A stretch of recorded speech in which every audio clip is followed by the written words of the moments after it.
Wait.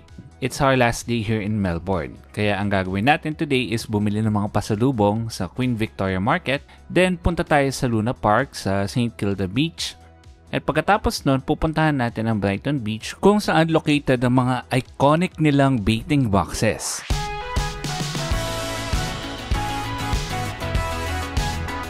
Hey there, Tipiter! We are Vince and Josh.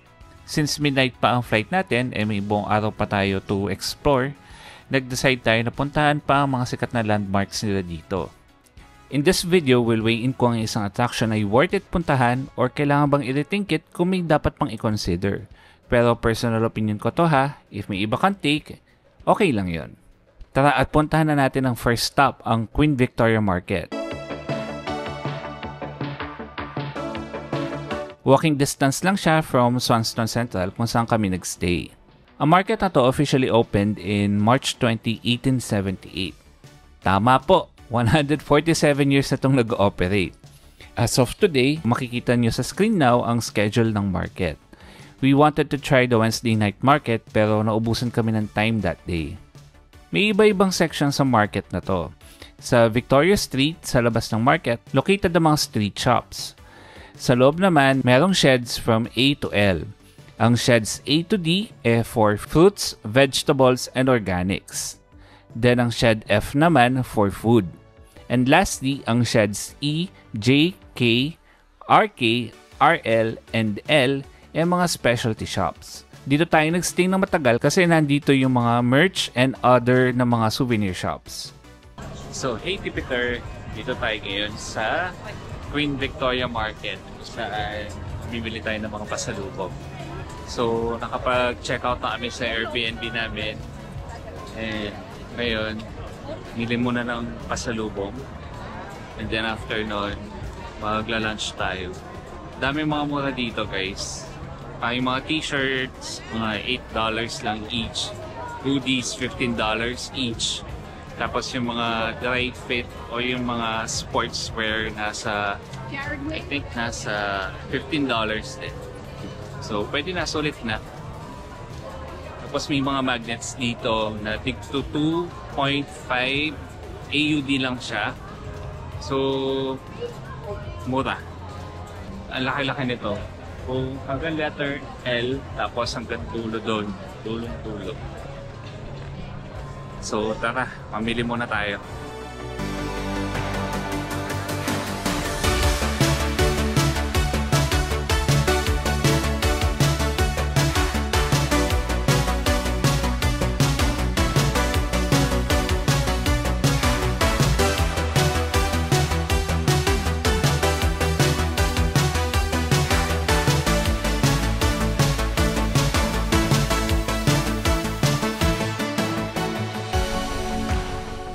Sa other side naman, nandun ang Meat and Fish Hall, Dairies, Elizabeth Street Shops, and Queen's Food Hall na kung saan tayo magla-lunch. Kasi habang naglalakad kami nila Yosh, may nakita kami sa labas na nagtitinda ng seafood paella and porchetta. Kaya eto, in-order natin. So yun yung lunch natin ngayon. Na-satisfy naman ang pork cravings natin today. Sinong nasira? Bango. Kahit sa musibong.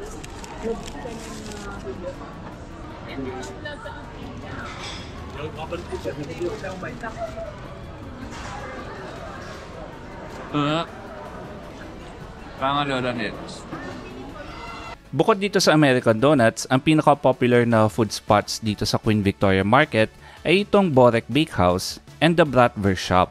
Hindi ko na sila kinover kasi hindi bet ng family namin mag-pastry and sausage for lunch. Pero natry na ni Yosh yan pareho, so siya na lang ang mag-explain in a separate video.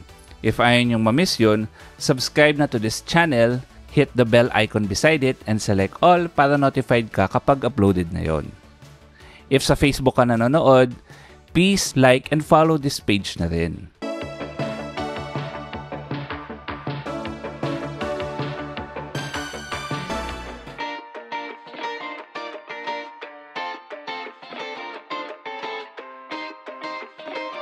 Okay, after ng Queen Victoria Market, tara at punta na tayo sa next stop natin. Naglakad kami pabalik ng Queensberry, Swanston Street Station. Sasakyan natin na number 16 Q-Tram. Almost 40 minutes on journey. Tapos bababa tayo sa St. Kilda Beach Station and lakad lang konti and tadan! Nandito na tayo sa Luna Park. Luna Park opened in December 13, 1912. Grabe yung 113 years na siyang operational. Yung nakikita natin now na mukha sa entrance, ang tawag sa kanya is Mr. Moon.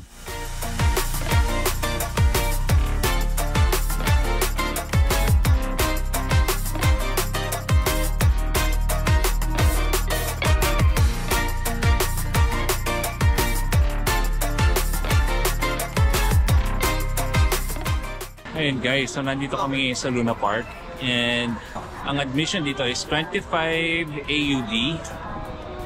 Tapos may kasama na siyang 1 free ride.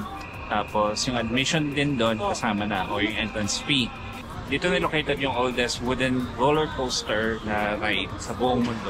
1912 pa itong roller coaster na to. Itatry namin yung Scenic Railway na yun yung pangalan ng oldest wooden roller coaster.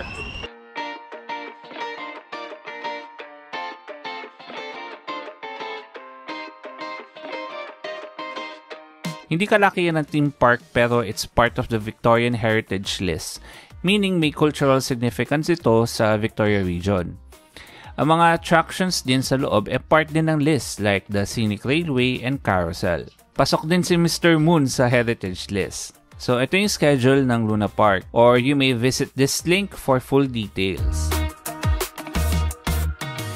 Aside sa Scenic Railway, yung pinaka-iconic nila na ride dito sa Luna Park, meron din mga iba-ibang rides na pambata, pang adults, merong mga merry-go-round dito, may mga octopus rides, parang may anchor away din dito, and marami pang iba.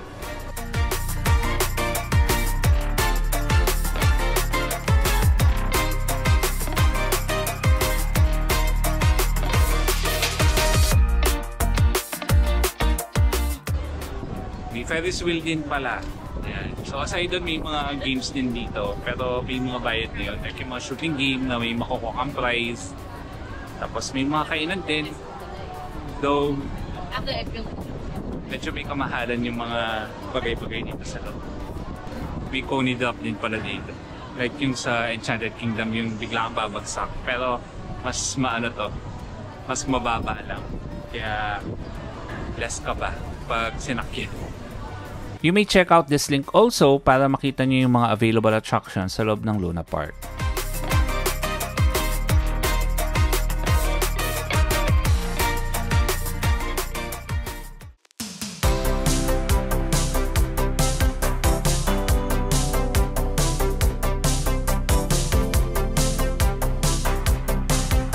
Okay, now punta naman tayo sa Brighton Beach. One option para makapunta dito is sumakay ulit tayo sa number 16 Q-Tram.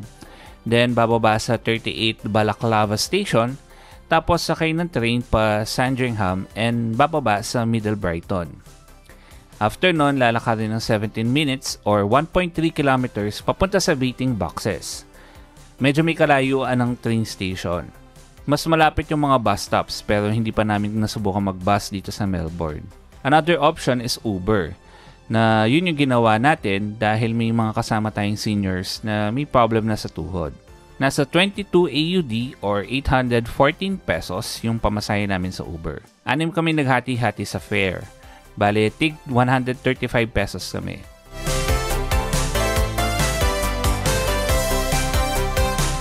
Una natin gagawin is papicture dito sa may nakapinto ng Australian flag with the fam.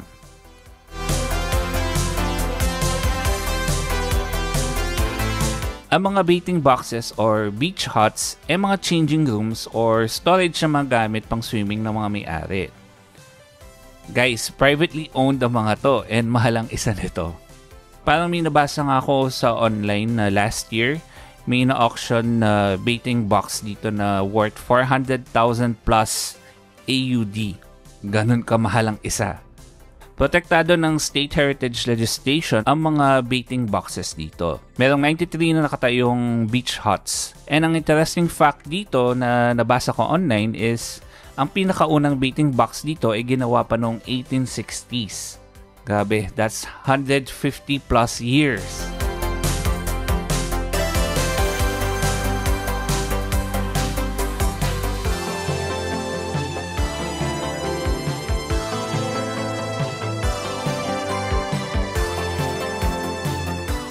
So, worth it ba ang 3 stops na pinuntahan natin for today? For me, yes. Kasi kung napansin nyo, Tipiters, may cultural significance and considered heritage sites na ang mga napuntahan natin today. Imagine 100 plus years na sila. And madali lang puntahan from Melbourne CBD.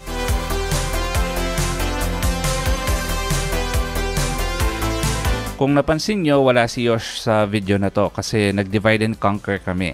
Sila ng fambam niya mas nag-explore ng city center.